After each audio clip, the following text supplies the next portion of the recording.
बाबा खूप बोर होतंय. काहीतरी नवीन फ्रेश ऑर्डर करा ना. माझ्याकडे एक सरप्राईज आहे. स्वाद गोकुळचा आस्वाद परंपरेचा गोडवा नात्याचा गारवा आनंदाचा गोकुळ आईस्क्रीम सोबती प्रत्येक क्षणाचा गोकुळ आईस्क्रीम. कणकवली नगरपंचायतीच्या अतिक्रमण हटाव मोहिमेवर स्टॉल धारकांनी आता आपल्या प्रतिक्रिया दिल्या. या मोहिमेवर या स्टॉल धारकांचं काय म्हणणं आहे पाहूया. कणकवली शहरात नगरपंचायतने अतिक्रमण हटाव मोहीम सुरू केली आणि त्यानंतर बघितलं तर कणकवली या ब्रिज खालचे जे स्टॉल आहेत ते हटवण्यात आलेले आहेत. त्यांच्यावर कारवाई देखील केली. काही स्टॉलधारक आहे त्यांचं नेमकं म्हणणं काय आहे या संदर्भात जाणून घेऊया. तुमचाही स्टॉल आपण बघतोय की जे जुने पुराणे बंद होते ते स्टॉल आज हटवण्यात आलेले आहे नगरपंचायत. स्वतः मॅडम मुख्य अधिकारी होत्या. काय नेमकं एक तुम्ही स्टॉलधारक आहात, काय सांगा. हॅलो. हां, आमचे स्टॉल आहेत. आमचे लहान मुलं आहेत. आम्ही 4 पैसे मिळवणार, 4 पैसे आम्ही मुलांना खर्च करणार. शिक्षण आहे, पुढे आमची गाडी चालणार कशी हे मॅडमाने आम्हाला उत्तर द्यावं. आम्हाला व्यवस्थित जरा जागा द्यावी. आमच्या आता 20-25 स्टॉल आहेत मालक. त्यांचं कसं पुढे काय करणार ते आमचं सोडून द्या. आम्ही कसं तरी काढू. मुलांनी काय करायचं. मुलांनी एकंदरीत 15 स्टॉलची यादी देखील घेतलेली आहे. होय, त्या संदर्भात नियोजन पुढे होणार असं सांगतायत. नियोजन आता आम्ही जाऊन भेटणार मॅडमांना नगरपंचायतमध्ये. संजय साहेबांना पण भेटणार. काय ते आम्हाला काहीतरी निर्णय द्या ना. काय आम्ही उपाशी राहायचो. तुम्ही सांगा काय करायचं ते. त्यांनी जे जुने 6 महिन्यापूर्वीचे किंवा वर्षभर पूर्वीचे असे स्टॉल हटवले, बाकी स्टॉल तर आहेतच. होय होय, जे बंद होते ते हटवले आणि आम्हाला पण हटवायला सांगितले आहेत. नवीन जे असतील त्यांनी हटवायला सांगितलं. एक आमचे 25 जण आहेत. आम्हाला जर एक व्यवस्थित जागा तुम्ही द्या तुमच्या हस्ते, आम्ही धंदा करायला तयार आहोत. बोला. तिकडे काही अन्य देखील स्टॉल धारक आहेत. तुमचा देखील स्टॉल होता, आज हटवण्यात आला आहे, काय सांगा. आता प्रत्येकाला जागा दिली. आता भाजीवाल्यांना फळवाल्यांना जागा दिली आहे. त्याप्रमाणे आम्हाला पण कुठेतरी पर्यायी जागा द्यावी. त्यांना आमचं पण पोट आहे, आमचे मुलं बाळ आहेत, आमचं पोट भरावं अशी आम्हाला जागा द्यावी. बस बाकी मॅडमांना काही सांगू. मॅडमांनी असं सांगितलंय की आपण 4-5 दिवसात मीटिंग लावून आपण योग्य जागा आपण निश्चित करून घेऊ असं देखील त्यांनी आश्वासन दिलंय. काय आश्वासन दिलं अतिउत्तमच आहे ना. आम्ही पण तेच बघतो. आम्हाला जागाच पाहिजे का आमचं पोट भरावं. जसं सगळ्यांची स्टॉल आहे, सगळ्यांना जागा कुठे भाजीवाल्यांना फळवाल्यांना एका बाजूला जागा देणार आहेत, काय करणार आहेत तसं आम्हाला पण द्यावी. त्याच्यावर त्यांनी 4-5 दिवसात निर्णय घ्यावा आणि आम्हाला सांगावं. त्यांच्या सूचना आम्ही पालन करू. स्वच्छ सुंदर कणकवली व्हावी अशीच एक या जिल्ह्यात म्हणजे मुख्याधिकारी मॅडमांची इच्छा होती. एकंदरीत तुमचा देखील स्टॉल आता बघतोय, बरेच स्टॉल होते. आता आपण बघतोय की 16 ते 17 स्टॉल धारकांनी आपली नावं आणि नंबर हे त्या मुख्याधिकारी यांच्याकडे दिलेले आहे. त्यांच्यानंतर नेमकं काय बैठकीत होतं हे देखील पाहावं लागणार आहे. एकंदरीत सर्व काय सांगाल. तुमचा देखील स्टॉल आहे. हो, आता आमचा स्टॉल काढलेला आहे. मॅडम बोले तुमच्यावर तुम्ही लावू शकत नाही, परमिशन नाही पुलाखाली. फक्त ते 2 हे दिले प्लेयर फळं फुलं. आता आमचं उद्या आम्ही आमचं याच्यावरच पोट चालतं.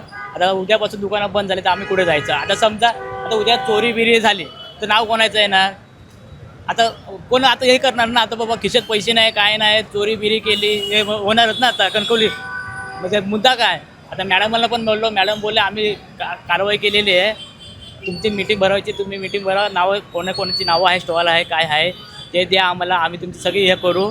तुमचे नंतर कधी आहे ते आम्ही तुम्हाला कळवू. पण पुढे आपण या स्टॉल संदर्भात निर्णय घेऊ किंवा भाजी विक्रेते फळ विक्रेत्यांना जागा निश्चित करू तात्पुरती असं देखील मॅडम म्हणतात. हो, आता त्यांचं म्हणणं आहे पण आम्हाला पण काहीतरी करायला पाहिजे ना. आम्ही त्यांना काय म्हणलो, आम्हाला एक प्लेअर द्या. आमचे 16 दुकान तिकडे जातो, एक खाऊगल्ली तयार करतो. पब्लिसिटी इकडे तिकडे जाणार नाही. कारण आता बाहेरचं लोक आला, अरे आपल्याकडे खाऊगल्ली आहेत, त्या एरियामध्ये जाऊ, तिथं पिझ्झा भेटणार, बिर्याणी भेटणार, वडापाव बिडापाव काय पण असू शकतं. आता प्रत्येकाच्या जावा, सावंतवाडीत जावा, मोठमोठ्या शहरात हां सावंतवाडीत, वेगवेगळ्यात कुठे पण गेला तरी खाऊगल्ली आहे, पब्लिसिटी आहे. आजूबाजूला त्यांना सगळं दिलेलं आहे. आपल्या कणकवलीत खाऊगल्ली नाही. म्हणून आम्ही ते स्टॉलवाल्यांनी सगळी एकी करून असं निर्णय केला की आम्हाला एक प्लेअर द्या. आम्ही हे करतो, एक खाऊगल्ली बनवतो. आम्ही बाहेर स्टॉल दिसले, बाहेरचे सगळे उचलायचे, आम्ही काय बोलणार नाही. काय सांगितलंय अतिक्रमण हटाव मोहीम संदर्भात. आम्ही स्वतःचा आमचा फुलांचा व्यवसाय आहे आणि बरेच वर्ष चालू आहे. पूर्वी आमची आजी करायची, नंतर वडील आणि आत्ता आम्ही जवळपास 50 वर्ष जवळपास आमच्या दुकानं झाली आहेत. आणि आजचा जे यांनी मोहीम केली आहे ती त्याचं स्वागत आहे. म्हणजे खूप घाण दिसते, खूप स्टॉल लागले आहेत, स्वागत आहे. आणि आमचं म्हणणं एवढंच आहे की जोपर्यंत आम्हाला भाजी फळं आणि फुलं ह्यासाठी मार्केट जोपर्यंत उपलब्ध होत नाही, जागा आम्हाला दिली जात नाही, तोपर्यंत आमची विनंती आहे की ज्या ठिकाणी आमची दुकानं आहेत त्या ठिकाणी आम्ही मर्यादित जेवढी तुम्ही जागा द्याल, 10 बाय 10 असेल किंवा काय असेल, त्या जागेत आम्ही प्रयत्न करू. आम्ही त्या ठिकाणी बसू. आम्हाला तेवढीच आमची विनंती आहे की त्या ठिकाणी आम्हाला चला द्या आणि आम्हाला व्यापार करायला संधी द्या त्या ठिकाणी. यावर मॅडमांनी काय सांगितलं तुमच्या म्हणण्यावर. नाही, मॅडम म्हणाले की त्यांच्या बाईटनुसार आम्हाला समजतं आहे की भाजी फळं फुलांना आमचा विरोध नाही आहे. जोपर्यंत आमच्याकडे जागा उपलब्ध नाही आहे तोपर्यंत आम्हाला आमचा त्या ठिकाणी विरोध नाही आहे. आणि आम्ही त्यांच्या त्या सांगण्याला आमचा आहे पाठिंबा आहे. आम्हाला आत्तापर्यंत कुठल्या गोष्टीचा त्रास झालेलाच नाही आहे आणि आत्ता जे काय त्यांनी सांगितलं आहे जोपर्यंत आमच्याकडे जागा उपलब्ध होत नाही तोपर्यंत काय भाजीवाल्यांना कोणाला किंवा कांदे बटाटेवाल्यांना कोणाला हटवणार नाही ते, पण जागा उपलब्ध झाली की त्यांना खाली करून द्यावी लागणार. हो, पर्यायी जागा उपलब्ध करून देतो असं म्हणाले. पर्यायी जागा ते बघता येतात, तशी जागा उपलब्ध करून देतो बोललेले आहेत. आता तात्पुरतं तुम्हाला दिलंय.